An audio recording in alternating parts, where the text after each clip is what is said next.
early 90s, Sonic the Hedgehog became a household name. The games released on the Mega Drive were all hits, which did well both commercially and critically, but also managed to create a franchise around the character, launching cartoons, comics, toys, and all the usual tie-ins that these sort of characters can garner. He became the mascot for Sega as a whole, and represented the success the company was having at the time, as well as its pivot towards the Western markets, where it was faring much better than it did in the East. Sonic as a character had more of the qualities that was usually associated with Western teenagers. He had attitude, a rebellious spirit, and a pair of cool trainers. He was everything that Sega could have hoped for. And then came the Sega Saturn. The Saturn was supposed to be the next phase in Sega's advancement in the gaming industry, taking them to the next stage, and of one day overtaking Nintendo as a leading video games console manufacturer. Unfortunately, it didn't work. A botched launch, which angered many retailers and games publishers, a machine that was more difficult to code for than other systems, and new rivals popping up, like the Sony PlayStation, meant the Saturn fared poorly in the marketplace, eventually placing a distant third behind Sony and Nintendo. The Saturn did not get a proper Sonic game during its lifespan. It received Sonic 3D Blast, which was a port, and Sonic Jam, which was a compilation of the Mega Drive titles. The reason it never received one was that the intended title, Sonic Extreme, was cancelled. After the release of Sonic & Knuckles, many of the Japanese members of the development team, Sega Technical Institute, returned to Japan and there resurrected Sonic Team under Sega CS3. Despite the name, this wasn't a team that was set up to make Sonic games, but it was more that it was many of the creative minds behind those games, such as Yuji Naka and Naoto Oshima, so it was about capturing the spirit and quality of Sonic, rather than simply developing games around the character.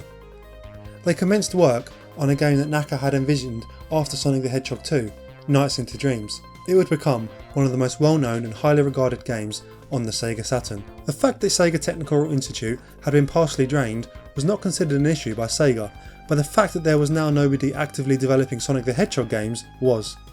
It was still a very viable franchise, so they wanted to continue releasing games based on the character. Sega had two strategies. The first was to license out the character to third-party developers. This resulted in titles such as Sonic 3D, Flicky's Island, and Sonic R by Traveller's Tales, Triple Trouble, Tails Adventure, and Sonic Blast by Aspect, and the Sonic Drift games by Arc System Works. Additionally, they put the character out into the different divisions within Sega, resulting in titles like Sonic the Fighters by Sega AM2 and Knuckles Chaotix. This era of development between 1994 and 1997 resulted in plenty of Sonic games, but the quality of the games was uneven at best, and Sega was at danger of oversaturating their own market. An attempt was made by the remaining members of Sega Technical Institute to create a true new entry in the series, Sonic Extreme. The development of this title is long and interesting, and there are some great videos out there, so I won't go into it, but the long and short of it is that the game became bogged down in technical issues, and the fact that the Saturn itself was failing in the marketplace meant that the appetite to release the game on the system faded, and eventually the game was cancelled. By 1998, Sonic the Hedgehog's mainstream appeal had suffered, with his lack of success in the video game market hurting the character, as well as the fact that other characters had since come to light, such as Crash Bandicoot, that targeted the same teen audience that Sonic had been popular with. In an interview with Retro Gaming magazine, Takashi Iizuka stated they had felt like they had let down all the fans that had supported Sonic since the beginning. It was clear that for the character and Sega to survive, a proper Sonic game was needed. Initially, development began on the Sega Saturn, this time with the Sonic team at the helm. However, shortly into development, it became clear that the Saturn's lifespan was doomed, so they quickly shifted over to Sega's new console, codenamed Katana, which would later become the Dreamcast. Some of the early prototype gameplay for this Sega version was developed into the Sonic World sections of Sonic Jam, an early look into how Sonic would play in a true 3D environment. This game needed to serve two purposes. It had to launch a Dreamcast in a much better way than the Saturn was launched, as well as save the character from extinction. Whether or not it is true, many at the time blamed the failure of the Saturn on the fact that it did not have many high-profile releases, and many of its best games were arcade ports, rather than original console experiences. It was a tall order, and it was clear that much of Sega's hopes relied on this game smashing it out of the park. Development in earnest started around April 1997, giving the team just 10 months to create what they hoped would be a revolutionary piece of software.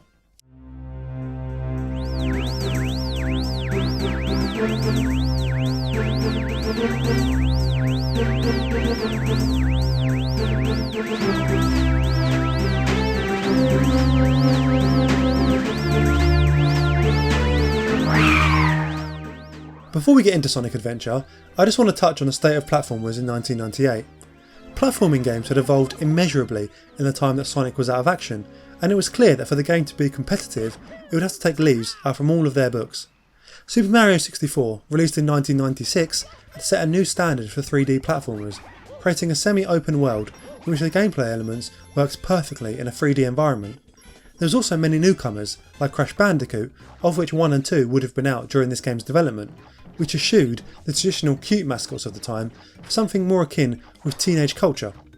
There was also the introduction of more realistic adventure games, such as Tomb Raider, which took platforming in a far more adult direction. This was a completely different playing field than Sonic was used to, and it was clear that if they wanted the character to compete in the modern world, they had to make some changes. Sega was also at breaking point. The Sega Saturn had become a money sink, and the company desperately needed their next console to succeed for the company to survive. They knew that for it to stand any chance of competing with the titans of Sony and Nintendo, they needed a game which would blow all these competitors out of the water. I normally spend a small section at the start of these videos to cover the main credits of the people that brought these games to life. I think it's important, as too often game creators go unknown. However, back when Sonic Adventure was being produced, Sonic Team made a video which introduced themselves to be shown at the Tokyo International Forum. I think I'll just play that instead.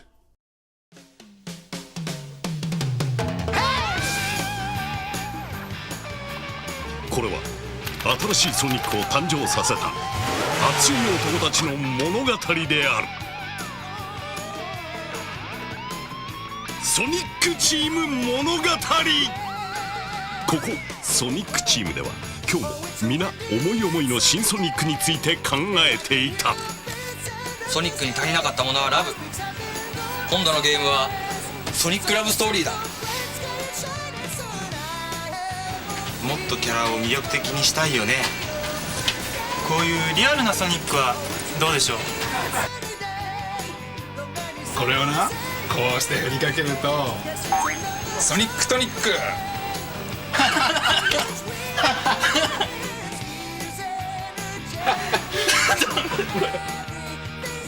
みんな何をやってるんだ。ソニックはアクションに始まりアクションに終わる。 Not shown in this video is Jun Sonoe, who was the lead composer. Kazuyuki Hoshino has stated that he felt the Sonic prior to Sonic Adventure had become boring and conservative and lost the fresh appeal it once had. He felt that the character needed a reboot, and as art director, reinventing the character was one of his primary aims. Hoshino stated that in the late 90s, characters like Pac-Man and the aliens from Space Invaders were starting to be regarded as retro icons, being sold on t-shirts and hats, and it made them jealous, as they wanted Sonic to be a part of that culture. The final decision to give Sonic longer limbs and more twisted styles came from being aware of the fashion trends at the time, and Hoshino directly mentions that he felt the artwork would have been a good fit for the club music he was into at the time. Character designer Yuji Uekawa was the artist who actually put these ideas onto paper, giving all the characters new, edgier overhauls, with some characters like Amy Rose and Eggman changing drastically to fit the new tone. It was clear that they were specifically aiming to tap into late 90s graffiti culture. There was also some technical advantages to redesigning the characters. Characters in 2D can be drawn into any pose, whereas 3D characters can be seen from any angle, so for them to look cool, they have to look cool at all times. The longer arms in particular was helpful in this aim, as Hoshino stated that originally having Sonic cross his arms was too difficult. The Dreamcast offered the team the technical horsepower that was required to bring a fully 3D platformer like Sonic to life, with all the speed required of such a game. The fact that the development of Sonic Adventure closely paralleled the development of the Dreamcast was a godsend for the team, as they was able to shape certain aspects of the console to meet the requirements for the game. One of this was the internal memory requirements required to realise the huge worlds that they wanted. However, they was not able to request everything. An early technical wall was the stages themselves. The stages in Sonic Adventure tend to be very long and very high, as the speed that Sonic blasts through them requiring this sort of expansive stage. This meant the physical data size of the stages was huge. To compensate, they developed ways to cut down on the stage sizes by cutting them up into pieces. Hoshino stated in Retro Gamer magazine that they did this by splitting up the levels into pieces that would fit into the allotted memory size we had to work in, then read in the data for the next part of the stage on the fly and get rid of the parts of the stage that passed by. This technique was invaluable in creating the experience they wanted to make without compromising the gameplay experience. At the production presentation at the Tokyo International Forum, Yuji Naka stated that he felt Sonic Adventure had to be at the very forefront of technology, wanting to set a new standard of digital entertainment. Although this would have been partly marketing speak, it's clear that throughout the advertising of the game and its creation, creating something that looked great was very important to them. Graphics were top priority. The graphical design of Sonic Adventure is quite different from the Mega Drive games. Gone are the checkerboard patterns and cartoony designs, and instead there is something more realistic. Hoshino explained that this decision was taken because they wanted to give the player the impression of playing on a high-spec machine, with impressive graphics that could show the horsepower of the system over its rivals. In order to help create the realistic locations, the team went on an international scoping mission. They visited the Nazca Lines, Machu Picchu, Chichen Itza and more, taking pictures of the structures and terrain that was there and using them directly as textures in the game. This was a major difference to how the previous games were developed, using entirely hand-drawn assets, but it assisted in creating the look they wanted. Yuji Naka has said that additionally, going on an adventure themselves as a team helped them in transferring that feeling of adventure to the game. Another site was people sandboarding. Takashi Iizuka has stated this directly led into the development of Tails' Sand Hill stage in the game. This trip inspired quite a lot of the direction of the game visually, and it's clear that it really charged the team creatively. A major new addition to the series was the existence of hub areas. These are known as the adventure fields. Whilst it hasn't been mentioned directly by the team, these may have taken inspiration from the castle in Mario 64, as they serve a very similar purpose. They expanded on that core concept, with being able to talk to people in these areas, do side missions, experience story events and battle bosses. It allowed them to create areas that players could explore freely, which was an important aspect in the design of the game, as they wanted to really let the player have an adventure. Iizuka stated that they took inspiration from The Legend of Zelda with the introduction of power-up items to the hub stages, the purpose being to open up new areas each time one is found, similar to the way items are used in Zelda. Deciding on how the levels would look was one thing, but deciding how they would play was a different story altogether. The original Sonic games are fairly simple, go right until you get to the finish line. In a fully 3D environment though, this isn't feasible. Iizuka stated that this caused an early issue for them in terms of level design, as the fact the player could run in any direction meant they were concerned the player wouldn't know where to go. They solved this in part by heavily controlling the camera. The camera would place itself facing the direction that the player had to go. Iizuka described this as, "I thought we should be able to make any sort of complex 3D stage that you could get to the end of by continually going up on the controller." This meant that the camera was fluid in its placement around the character but had less input by the player. Yuji Naka expanded on this, stating that the intention was to make sure the player wouldn't get lost but still retain the feeling of speed. He said that they also utilised the camera more for stylistic purposes, making the camera look from the side when Sonic was running through a loop, or down when he was jumping from high up. They settled on a method of building up a model for a stage, playing it through, throwing it out and starting again over and over until the flow and design made sense. This iterative approach was common in games back then that succeeded in delivering good level design, because it essentially meant the core gameplay was being tested as it was being developed, rather than just at the end. This method resulted in lots of stages that were very expansive and very detailed, and the team often felt that it was a shame the levels went by so fast as Sonic blasted through them. This was the feeling which led to their decision to include more playable characters, with missions that were often of a slower pace. Iizuka stated that this decision to include more characters meant that they would want to give those characters their own stories, and following on from that, they could make all one larger story, each seen through a different character's perspective. One decision on designing the game seemed to naturally flow from the previous one. The roster eventually included 6 playable characters. These were Sonic the Hedgehog, Miles Tails Prower, Knuckles the Echidna, Amy Rose, E102 Gamma and Big the Cat. Each character's playstyle and gameplay mechanics was different. Sonic's was about running fast through levels, Tails featured races, Knuckles was treasure hunting, Amy's was about avoiding enemies, E102 Gamma was an action shooting game, and Big the Cat was a fishing minigame. The aim was to create as varied as possible a set of gameplay mechanics, from the fast paced to the relaxing and everything in between. Iizuka stated that the inspiration for Big the Cat's fishing game was that they had placed lots of water sources around the various maps which weren't being utilised, and they wanted something relaxing to contrast to the rest of the game. Nowadays, putting in extremely slow paced levels in Sonic games might seem counterintuitive, but the aim was to increase the breadth of gameplay. A lot of focus is put onto this in the game's marketing, and in most of the interviews that Yuji Naka did, he usually expressed how much content the game had. E102 Gamma was the first time that the player would be able to control a character on the bad side, and was something that was quite new to the genre as a whole, let alone the Sonic series. Iizuka included this because it seemed a natural fit to make the main character of the shooting gameplay be a robot, and the natural robots in the game were the bad guys. It allowed them the freedom to invest in the story far more than any game in the series had previously. This new emphasis on story meant that the team had to make some decisions to break away from the past. Sonic Team decided that in order to help unify the franchise across regions, they had to standardise the names. Dr. Robotnik became Dr. Eggman Robotnik in every region, and Miles Tails Prower became referred to usually just Tails in every region, previously just being referred to as Miles in Japan. The main enemy of the game became a creature called Chaos. Hoshino states that the design for this character came directly from the capabilities of the Dreamcast. The fact the console was able to use semi-transparencies very easily and that it could render water well would be a perfect representation for the hardware, as he felt that how water was shown in a game was a key benchmark of graphical fidelity. This is why the character became the fluid, semi-transparent, water-like monster that it is. Another example of the game trying to do new things was the Chow system. These are born from the Nightopians in Nights into Dreams, but expanded massively. There are 3 Chow gardens in the game, and the idea is to collect creatures to give to the Chows to expand them and their abilities. It's essentially a virtual pet minigame, and this was solidified by the use of the VMU. With it, the Chows became like Tamagotchi, being able to carry them around and play small games with them. Chows are also known as the A-Life, standing for Artificial Life.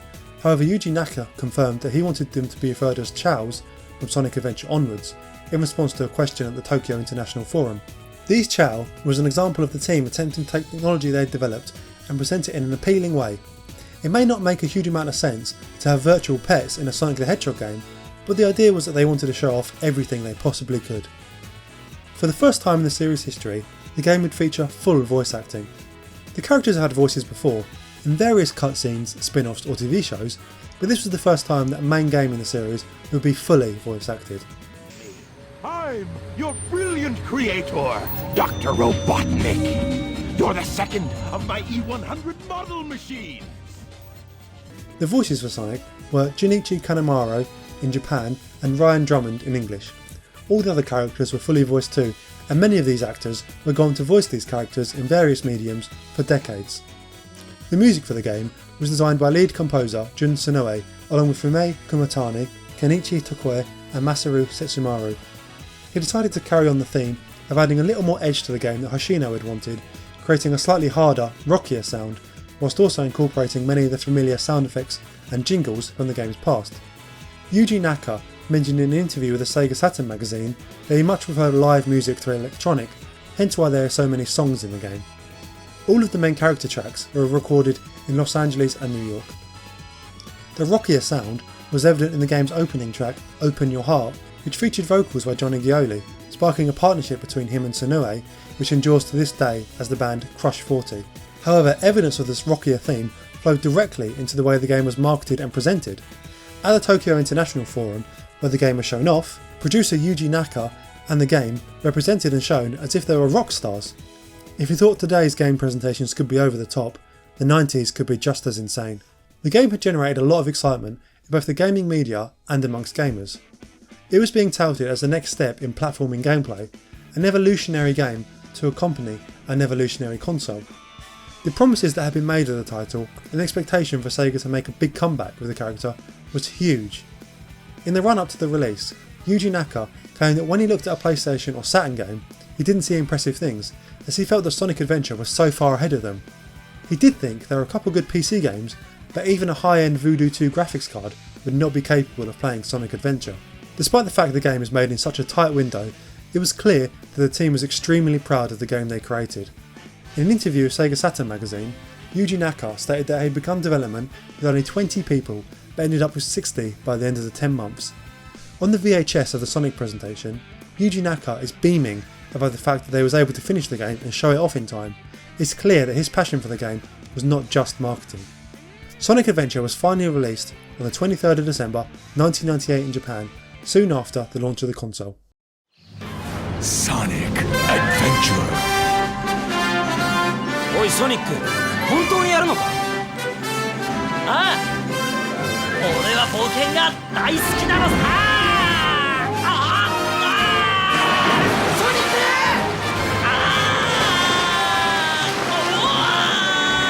ソニックはアドベンチャーが好き。ソニックアドベンチャー。Dreamcast! This version of the game had some problems. Izuka has stated that they released the game with some issues in order to meet the tight release deadline, so they was not able to fix all of the bugs that was found during development testing. Luckily, they had a second chance. When the localization was done to release the game in the West, they took the opportunity to fix all these issues, and the game was finally released in its complete state on the 9th of September 1999. There were some other changes beyond the localization and graphical tweaks for the Western release, such as removing a cowgirl from the Casinopolis stage, ostensibly because they thought it may have been perceived as too adult. This polished version would later see a re-release in Japan as Sonic Adventure International, giving the game a rare second chance.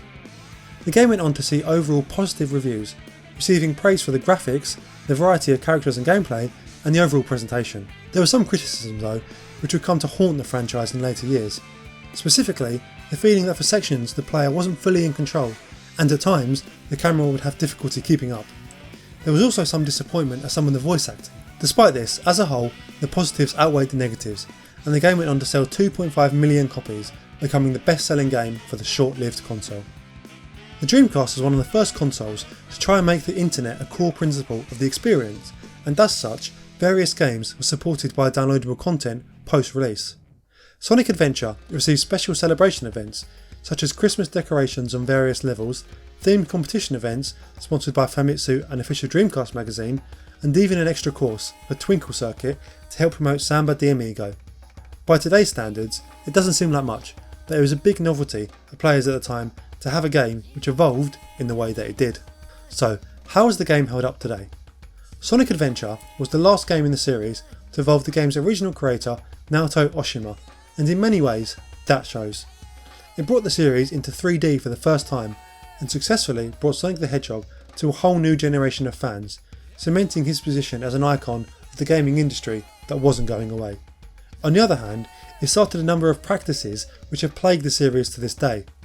The incredibly short development time is something that is a dangerous tool to play with, and whilst it worked out for Adventure, it didn't work out in the future for the series, with games like Sonic 06 being released far too early. The breadth of gameplay introduced meant the series was capable of going in any direction, and this meant the future games could experiment a lot more, for better or worse. Ultimately, regardless of how the series continued on from here, this was a game which succeeded in what it set out to do. Whilst modern gamers may not particularly appreciate it, at its time it was a very well reviewed title which sold very well despite the console it was on and achieved all its aims. Sonic Adventure has been ported a number of times. The first was in 2003, 5 years after the game came out on the Dreamcast. This time it was to be the GameCube, with Sonic appearing on the console of Sega's once fierce rival. Sonic Adventure DX Director's Cut revamped the character models to make them more similar to the sequel, added some new missions and a new character, and expanded the Chow Garden too. On the downside, the game was changed to target 60 FPS, and as a consequence, some of the graphics had to be downgraded, as well as the fact that the game's code was not always timed correctly now, causing various bugs. This version also received slightly more mediocre reviews than the original. The gaming world had moved on a lot in the 5 years since its original release.